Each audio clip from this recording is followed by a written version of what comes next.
Here we go again, the John and Gene show. It's Mafia Unveil. Today we got a great story about Tommy Shots, that crew, and probably the most modern day killing crew of late. And let's just jump right into that. And Gene, go ahead. You start it off, and we'll go from there. Right. So, as people know, the Mafia kind of died down in certain times with the murder. Obviously, his era was a killing era. And then in the 90s, it was still very violent. In the late 90s, early 2000s, you still had a very dangerous, violent crew. I personally did time with one of the members of that crew. You did time with another one of the crew. They had up to 14 murders. These guys were killing everybody, and that was Tommy Shots, Big Dino, Little Dino, Joey Killed Caves. Wild Bill. Killed Wild Bill. This was the most violent crew out of the Colombo family. For the 5 families of the modern day era. There's no ifs and buts about it.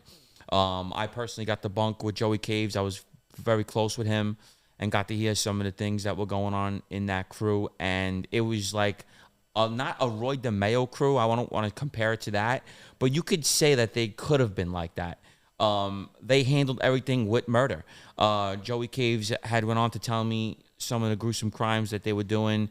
And well, let me cut you off, but you know, not only were they murdered, they were tough guys themselves. Oh, Tommy Shots got the nickname from being shot and in a wild chase back and forth. They got shot in the shoulder, they got shot in the belly. Joe Waverly is another guy we'll talk about who also they tried to hit him. We got to get into the cop thing too. Yeah, there's a lot. So the cop gets killed. Dono, I believe his name was, in about '97, I believe, but. Waverly also took a gun off of somebody when he got shot. Yeah. You know, 3 guys jumped him and tried to shoot him. He took the gun off and killed one of them. The other guys took off. So these guys are not just, you know, which I said, I talk against most of these mob guys and against, they're not legitimate tough guy gangsters. These guys happen to be tough guys all the way around when these things went on. So it's crazy he brought up that cop murder because I know that Pacifics through Joey Caves. What ended up happening is that Joe Waverly ordered the murder of this man, and Big Dino, Little Dino, and Joey Caves didn't even know he was a law enforcement. They were actually furious over it because the guy was sleeping with Joe Waverly's ex-wife or something like that, and he told him he wanted the guy dead. They end up waiting for him to come out of a gym. Joey Caves and Big Dino shot and killed him in his car. Comes up the next day, law enforcement. Well, I'm going to cut you for a second. Yeah. So the Conini brothers were supposed to, Persco ordered a hit of a prosecutor. By accident, they hit the prosecutor's father because they only give the last name of the prosecutor. Right. So when they hit that prosecutor, the Canadian brothers get killed. Right. Now, Waverly marries the widow of that brother. Right. So what does Waverly expect when she leaves him and marries a cop? Right. So, you know, I don't speak highly of a woman who just married Waverly and first moved in with him, then marries him, and this guy is the one that ordered the killing of your husband. Right. So what did he expect that one was going to be loyal to him? And when she wasn't, she left him for the cop Dono. Waverly's fuming, and he orders the murder knowing he's a cop. Ready for this, though? When they found out that he was law enforcement, Big Dino and Joey then went to get permission from Tommy Shots to kill Waverly.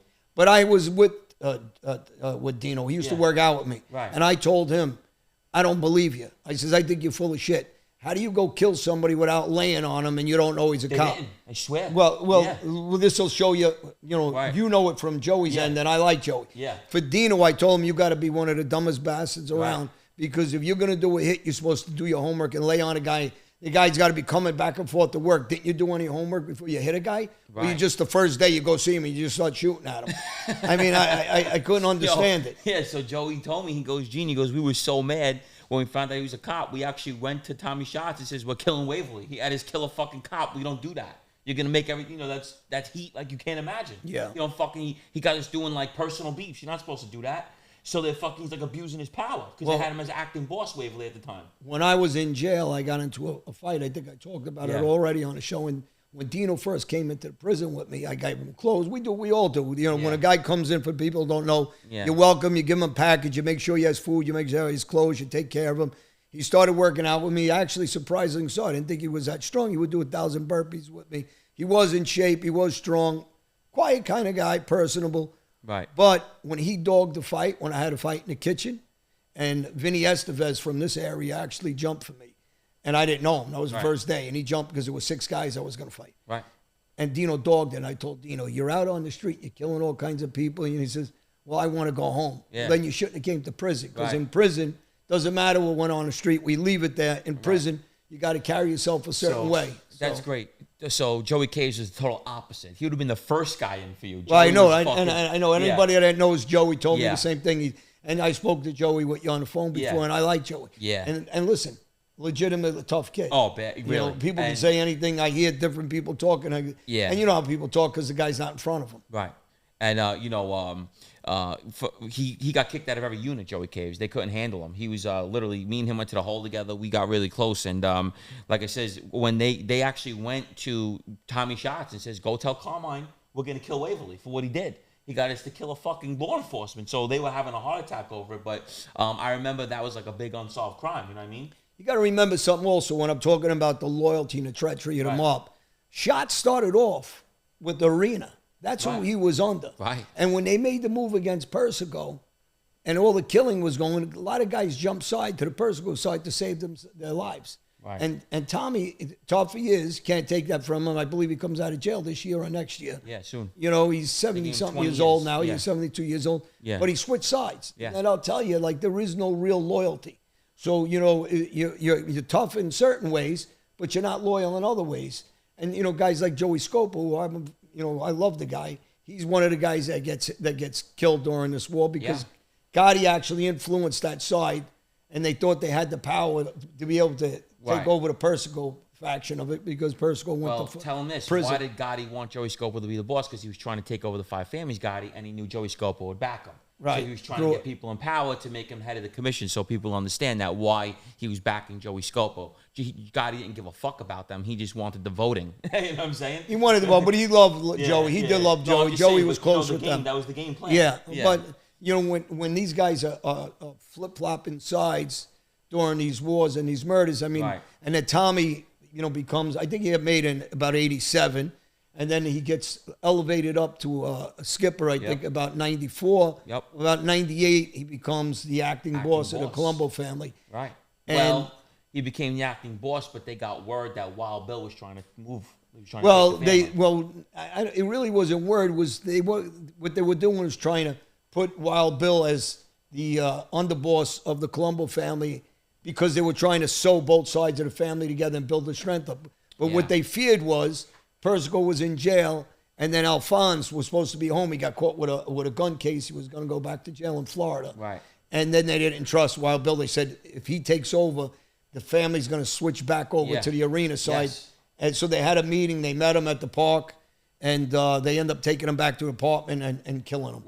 Because they didn't trust that his faction of the family would control the family while the Persicos were gone. So the details of that, we'll get into a little bit because I know, like you said, personally, firsthand, Tommy Shots called from at the apartment, and Dino was hiding behind the door. And when he walked in, they shot him in the head. And, you know, to get gruesome with it, he was still alive, and then Joey Caves hit him in the head with a sledgehammer. This is how gruesome this crew was. This is what I'm trying to tell you guys. This was a gruesome fucking crew. Listen, it's part of the life. I'm good friends with his son. You know, and shout out to, I'm talking about Wild Bill's son. Right. Yeah. And, you know, he's a good guy. And, you know, we're not in that life, but during that life, this is the treachery back and forth. Right. There is no loyalty, honor, and especially in our day, that's why guys didn't talk because there was so much shooting and killing going on. Right. And, you know, when they tried to hit Scarpa, you know, Wild Bill and them tried to hit Scarpa in front of his house with his daughter in the car. That's a no-no. I was surprised at that. You know, who knows if he knew she was in the car because she was a kid. Maybe they didn't know. Right. And they unloaded on him, and he got shot in the eye, and there's a different era of guys. Guys could say he was a rat, this, that, and the other thing. He was another tough son of a bitch. He went in the house, got a gun with a bullet in his eye. I think he got hit twice. Somewhere in his body. And he got went and killed the guy. Yeah, and he went out. Just killed an associate. They just grabbed somebody and killed him. But I'm saying, this is what I mean about how dangerous those Colombos were in the 90s. But I'm saying, as we moved on, like we were saying, the Joey Caves and these guys, they were fucking gruesome. And they would, you know, the stories that he was telling me, you know, it reminded me of like,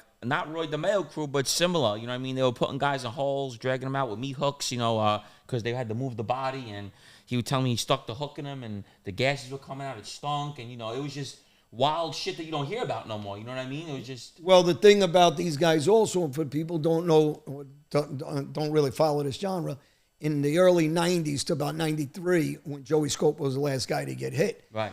The Colombo family's in disarray because guys are getting hit left and right. I think it was about 12, 14 murders in total. Right.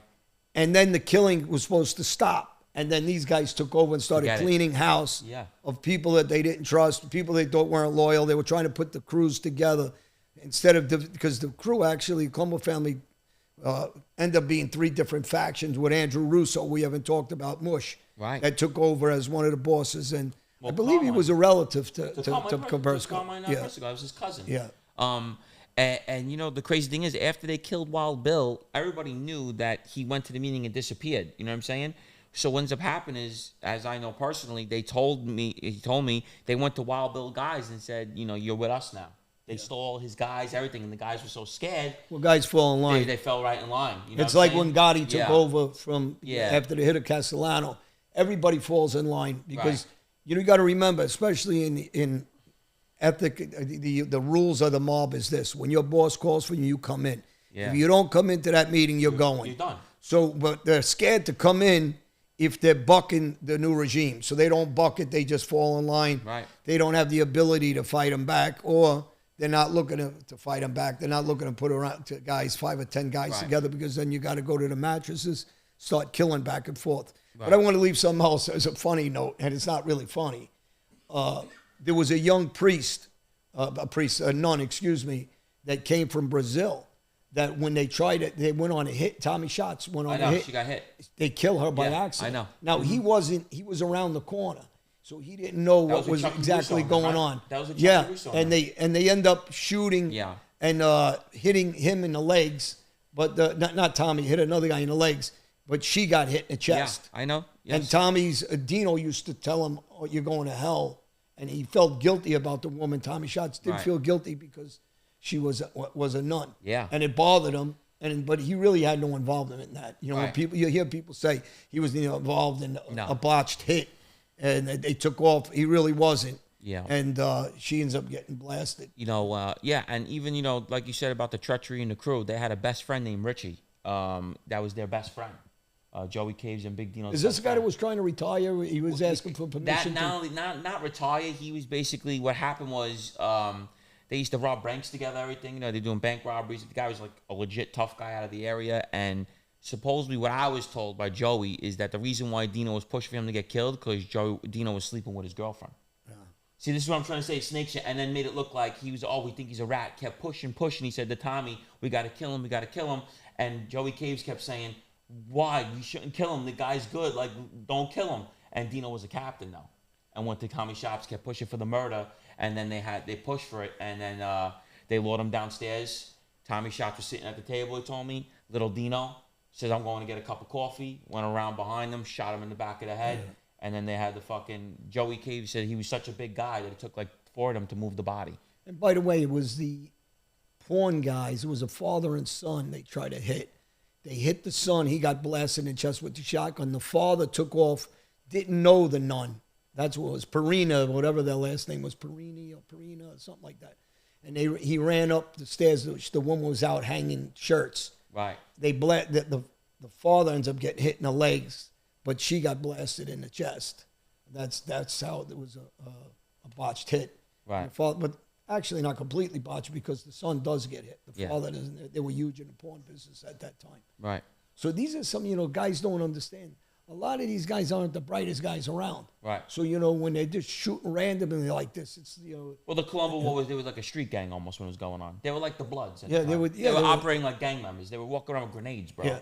But then, for the people that don't know, there was people cooperating left and right and ratting. Yeah, they were scared. And they were scared. And then the family got dismantled for a while, and they tried to put it back. For Johnny, they were fucking terrified. Everyone's getting sent for. They don't know who's on which side, what's going on. They said, Joey goes, bro, Dino and us, we didn't know who was going to be getting hit. Everybody didn't know who was like on what side. Well, that's what I'm talking about, the treachery. All of a sudden, you're on your side, you're playing for the Yankees.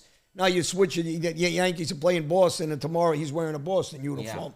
Yeah. I mean, so when people are on the outside tweeting away and writing nonsense, you signed up for this? No, you signed up supposedly in the belief of the loyalty, not the treachery. You believed in your brother, saves your life, not your brother shoots you in the back of the head. Right. And that's the reality of this life. Right. It isn't the loyalty, because there is completely none. And if any of these people had to walk into a house where their cousin or their brother or their partner that you like every day, you're coming in to eat ice cream and you walk in the house and your partner turns around, or your cousin, your brother, and goes, sorry, I had to, or they were going to kill me. And boom, you get shot in the head. There's not. So when you're typing, they don't get this part of the world because they're not involved in it. They don't understand. They don't understand. People looking on the outside, looking in, think it's cool. They don't understand, like, the realness that was going on in those eras. Motherfuckers were getting killed left and right. And, you know, like I said, we're elaborating right now. We're talking about the most violent crew. They just killed their best friend for no reason. Richie was their best friend. Think about it, their best friend. They shot him back in the head for no reason. Well, there's so many incidents. And by the way, when the Canini brothers were killed, there's another guy that I know that went and retributed that, and he killed 2 guys for killing his cousins. Right. So, you know, that didn't go on unscathed either. You know, so, you know, there's more murders behind this. Right. And later on, Waverly goes away, I believe, he just got out. He got shot too, Waverly, during the war. Well, he got shot with those 3 guys. Yeah. That was early. I think that was in the 70s Yeah. when he takes that gun away. Absolutely. And shoots one of his guys. I don't know how. Actually, how do you belly shoot somebody and have your arms close enough for him to pull the gun from you and kill you? I So, don't know. you know, whoever he did that to, the guy deserved, not that I'm advocating for it, but pretty stupid to get close to somebody when you got a gun and just belly shot him. You should have kept shooting him. Right. But, you know, but Waverly also played both sides during those murders. And they were hot that the Canadian brothers hit the wrong person. But they were only given a last name.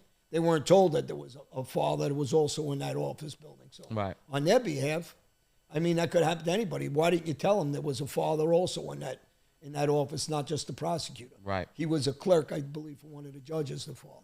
Right. So, but you have... And then you had senseless murders. You know, and I'm going to this one, and, you know, with that crew. A guy was robbing cars for them. Okay? His name was Carmine. And he was like 21 years old, and he was robbing cars for Big Dino and them. And the word got around that he screwed them over on $200. Look, $200. And Joey Caves went to Big Dino and goes, you know, he's running around telling people they robbed for $200. Joey and Big Dino goes, kill him. And they killed him for $200. They buried him in the junkyard. And they fucking, over 200. And Joey goes, you know, that was one I really didn't want to do. He goes, you know, there was no need to kill him. He goes, you know, this guy's playing God now. He has me kill a guy for $200. Listen, you can beat him up a little bit for $200. $200. They met Joey Caves called from the junkyard, shot him in his head right there in front of and buried him in the junkyard. By the way, our controller's behind the camera. He's coughing away, but he doesn't have COVID. If any of you guys are scared of COVID, we're not worried about it. But you know, with something like that is senseless, you know. Yeah. So a lot of this stuff is sensitive that the people don't get. But here's another murder. And 2 guys go to with their friend. They go out to dinner, and I believe they went to a show. And they got their girlfriends with them, or wives. After they drop off, now they're all best friends. After they drop off the woman, they tell them they got to stop somewhere. The 2 guys together go in the house, come back out. He's sitting in the car, their other buddy, and they kill him. They take him and they bury him, and they go out. 2 days later, the wife's asking, you know, do you know what happened to my husband? He said, no, we dropped him off. He said that he was going to go stop it, you know, somewhere before we dropped him off. And anyway, this is the life. Yeah, I know. They actually go to dinner. They're all best friends, and they drop them off. The women's over. They were kissing their wives goodnight. Shoot 'em on the head. You know, they go inside. They say hello to their kids, hi, and they call them uncle. And they kill the guy. It was like no empathy. No one had. I'll be honest with you. I was the same way as these people, and he was at one point too. We had no empathy towards a human because we were living that life. We thought that was the way you're supposed to be. You understand? Now it's changed, but when you're living that way, you were vicious, Johnny. I was a vicious dude, but I'm saying we had no empathy towards humans. You know what I'm saying? And bad guys, when they told us to do something, we're doing it. Yeah. You know what I'm saying? It's just the way the life was, you know what I mean? So now that we look back on it, it was horrible. As I'm telling you these stories, I could personally tell you, Joey Caves is one of the best guys I ever met. He was a real gangster. Big Dino was flipping on him first. That's why he went bad, Joey. Okay, he was a real tough guy. I swear I never met a guy as brutal and tough as he is. He's a no-nonsense guy. And I'm going to be honest with you, he says, Gene, he goes, these guys turned me into way worse than what I was. This guy was playing God, ordering murders left and right for no reason. Well, for the people who don't understand, a guy like Joey, you're in no man's land now. Right. You know, because you're already killing. You're already involved. You can't just walk away or you're getting killed. Right. So there's a lot to it. And it was like Shots. Shots thought he was going to go retire. He was going to go move to Florida. He was young still. He was planning his retirement. He had the Joker poker machines in all kinds of places. He had money coming in from everywhere. And then he got friendly with a guy, Basile, who was a nickel and dime drug dealer from, nothing big. And Basile, Basile gave him up. He was around Jerry Asaro. He was around Jerry. And he's the one that actually, gave him up and testified against him. They killed one of Big Dino's brothers. They were laying on the guy they thought that did it. Yeah. Because Big Dino's, one of their brothers got killed in a cab. Whoever, someone killed him, whatever. And they were laying on the guy who did it. And Joey actually, Joey knew the guy didn't do it. And Joey went to him and says, listen, beforehand, you come outside, we're killing you. Don't come out the house, and you better take off. The guy moved, took off, and left the state. Well, you know what I'm saying? So Joey did the right thing. Joey goes, listen, he goes, I'm a killer. I killed 6 people at the time. He goes, I like the guy. He goes, I knew he didn't do it. They were blaming him. We got crash cars. We got everyone. This guy's dead. He says, what's out? He goes, I told him the day before, you come outside, you're off the map. He goes, you better leave. And the guy took off out the state. You know what I mean? It's only, listen, it's a treacherous life. It's about money. Even when Bill gets killed, Wild Bill gets killed, they threaten the family. They're looking for money. He supposedly has $1.5 million somewhere hidden in a stove or something. And, they never find it. But they're threatening the family because they want the money on top of everything else. You got the guy's life. Now you want the money. Right. And, so this is the world that, we're talking about. And when you're talking about these crews that are very active. So, a lot of these, these obviously modern day stuff, they don't have a clue about this. They don't have a clue what it is when you're talking and guys are blasting away. And these cameras are all over the streets and all over you. There's GPS on phones. There's GPS all over this. There's satellite, images. There's no way in these times. That's why these guys don't have consequences of their actions. Right. Years ago, you ever put your hand on another made guy, you're getting killed. Yeah. And if an outsider puts their hands on them, they're dead. But now you can beat the shit out of one. No one does nothing. Them. I know all about it. Believe me, I know. Yeah, nothing's happening. Yeah, nothing's happening. So, guys, we wanted to touch on that because that's really the last violent crew of organized crime that was really operating like the old school guys that were in the modern day. They end up copping out to, I believe, 11 or 12 murders. They were killing like crazy. They took the unions. They took over the whole. They were basically taking the family. And they end up, their downfall was, I believe, 2008. And then Big Dino cooperated. Joey Caves and them, all cooperated. And then that was the end of that crew. Hey, I want to read something. And we're talking about murder. I'm going to go right off this into something positive. I was driving in my car here in Tampa. By the way, I want to shout out to the, what is that called? Take 5 you sent me to? Yeah, Take 5. I want to say hello to those guys. Great guys. I went there for an oil change and the people that run it and everything, great guys. But I ran into a kid on the street. And he gave me this Restoration of Ministries, problems with family, problems with drugs, problems with alcohol. Our Restoration Ministry can help. No cost Christian disciplinarship program for women and men. This has nothing to do with any. This is not a sponsor. This is not like that. It's because I had a conversation with a young black kid, good kid, nice kid. He's clean 3 years, and their number is 832-675. 5564 for anybody who needs help with anything. And he doesn't know I'm doing this. And I read it because I felt bad for him. He lost his father at a young age from alcohol and drug use.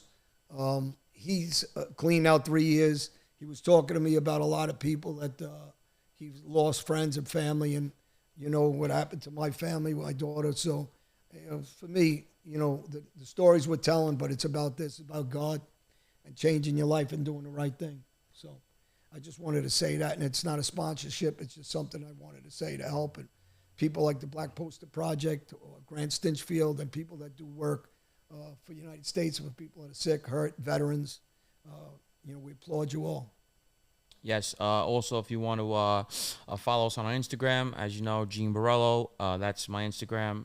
Johnny Alite as well. Was it the true Johnny Alite? No, just Johnny Alite. Johnny Alite. It used to be the true Johnny. Yeah. So Johnny Alite. As you know, our books. You could get them on the websites. You could get them on DMs personally for autographed copies. A bat? Yes. Baseball bats as well. And somebody been writing you about me and bat stories and this and that. And that bat is because I was a scholarship ball player. But we're gonna talk about. Gene's gonna ask me some questions about when I used the bat and some things like that we briefly touched on, and we're gonna talk about it since people are DMing him like crazy and they want to ask. So the baseball, it's gonna be on one of those. They wonder why you were selling the bats. Yeah. I mean, I was at the University of Tampa. Actually, they did a news show with me. They think you're selling bats. Yeah. They did a news show with me about my baseball career here in Tampa. So, guys, it's not about the bats that he was beating guys with. It was because he played baseball, all right? So, stay tuned for the next episode, all right? Thanks, everybody. Right. Hit our sponsor, please. Yes. Hit our subscription.